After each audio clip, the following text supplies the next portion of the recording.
Alright, so Pokemon Legends Arceus was announced almost a week ago at this point, and I just thought we would just jump back into the topic of Pokemon Legends Arceus once again, and talk about something that not many people have talked about just in general, which is all the Pokemon that most likely will not appear in these games. Now, what do I mean by this? Well, based on the period that Pokemon Legends Arceus is set within, which seems to be the Meiji era during Japan's kind of industrialization, like as they moved away from feudalism and into kind of more industrialized things, that era, so to say, is when this is going to be based in. So we can assume then that the industrialization has only just started, which means that a lot of Pokemon that would show up in, the future, like 50 years from then, a lot of those Pokemon will not be present in this game. So I thought we'd list down some of the Pokemon that are essentially artificial Pokemon, right? They were created, so to say, and gotta list down a lot of the ones that most likely will not be, available in Pokemon Legends Arceus, like the ones that just most likely will not appear due to being either created by humans or by circumstances that humans caused in the future rather than the past, right? So let's just get started with that, shall we? Oh, but I should make a point as well, by the way, which is that there is a possibility that some of these Pokemon could show up in Legends Arceus through the potential use of, hypothetically, let's say, the warping of time or something like that, or time travel, or dimension traveling or something like that. A lot of those possibilities are there, so there's always a chance that we could see them, show up anyways, but I do think it's more likely they will not show up, so bear that in mind. So let's get into this. First up has got to be Voltorb and Electrode. Now, these are pretty obvious ones since Voltorb and Electrode first appeared, according to their Pokedex entries, at the company where modern Pokeballs were developed. It is rumored that it was first created when a Pokeball was exposed to a powerful pulse of energy. Now, this would make a lot of sense to be a Pokemon that will not show up since we aren't using modern day Pokeballs in these games. Instead, they're using some sort of steam mechanic, there's not a kind of sound effect. There's more like a clunk when you actually, catch them. So Voltorb Electrode most likely will not make an appearance. Next is Porygon's evolutionary family. So yeah, until the rediscovery of Golett and Porygon was thought to be the first Pokemon created deliberately, it is the first Pokemon deliberately created using the modern technology. As a result of an experiment by Cinnabar Lab in Kanto, Silphco possesses a report on the Pokemon, calling it the first virtual reality Pokemon. Because it is made up entirely of computer data, it is able to exist in cyberspace. According to some Pokedex entries, there's a copy protection data embedded in the program to prevent illegal reproduction. However, as Porygon can be bred using Ditto, this is arguably, ineffective. Porygon was developed to work in space, but it lacks the ability until evolving.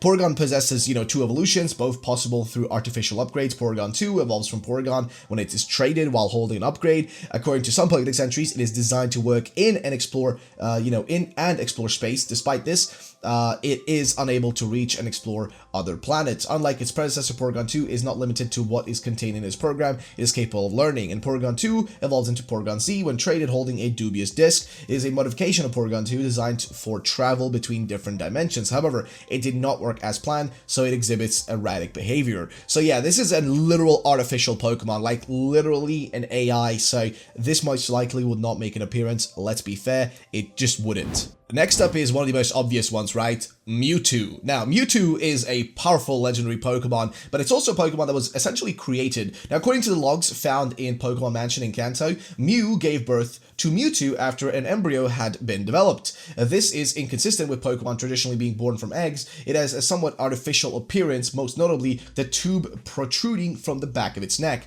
Like Mew, it harnesses power, the powerful psychic energy. However, Mewtwo's power was amplified to exceed Mew's power in an effort to create the most powerful Pokemon in existence. Next up is Castform. Now, as described on Bulbapedia, Castform was created by scientists at the Weather Institute in Hoenn to help predict the weather. Because of this, it has the ability to change its form and type with the weather. So yeah, another Pokemon that's literally created by scientists in the future in the Hoenn region of all places. So that is enough of, I would argue, proof that this is a Pokemon that most likely will not exist in ancient Sinnoh of all places, or, I guess, Meiji era, Sinnoh, just won't be there, most likely. Genesect. So at least the Genesect that we know of. Now, Genesect is a mythical Pokemon, and it was a different Pokemon many, many years ago. However, in Unova, Team Plasma reconstructed it from a fossil with the goal to create the most powerful Pokemon ever. Now, N canceled the project due to his belief that a Pokemon modified by science would lose its pureness. One scientist, however, kept working on the project in secrecy, disagreeing with N's decision to cancel it. The scientist equipped Genesect with a metallic body, a cannon behind its head, and items known as drives, which changes type of its, signature move, Technoblast. So technically, Genesect could exist, but not the Genesect we know. Maybe a prehistoric or maybe just like a original, an ancient form of Genesect could exist. But the Genesect we know from the games definitely would not make an appearance from like the normal Genesect that we are aware of. Next up is Type Null and Silvally. Now, Type Null was created by the Aether Foundation as part of its Beast Killer project, an initiative to create a Pokemon optimized for battling the Ultra Beast by using cell cultures from all known types of Pokemon and combining their greatest strengths. Originally known as Type Null, or Type Full rather, the Arceus system it was originally built with was intended to allow it to change types in order to adapt to any situation. When the 3 known models all rejected the Arceus system and went berserk, the project was deemed a failure and they were placed into cryogenic stasis. The helmet Type Null wears was made to stabilize the side effects of the Arceus system's rejection at the expense of suppressing its full power. When it evolves into Silvally, it deliberately destroys its helmet and becomes able to use the Arceus system without losing control of itself. Silvally was named by Galarian according to the Pokedex. Now, this is an obvious one. It was created by the Aether Foundation. Again, a created Pokemon using the cell structure or cell cultures rather, of all known types of Pokemon. So yeah, it just makes sense that this one would not make an appearance as it is, again, created in Alola much further into the future. So here are some Pokemon that were essentially influenced by, humans and not really created per se, but definitely came to be through, the toxic waste, we could say. So let's start with Grimer and Muck, right? According to several Pokedex entries, Grimer and consequently Muck were created from human pollution and extreme exposed to X-rays from the moon.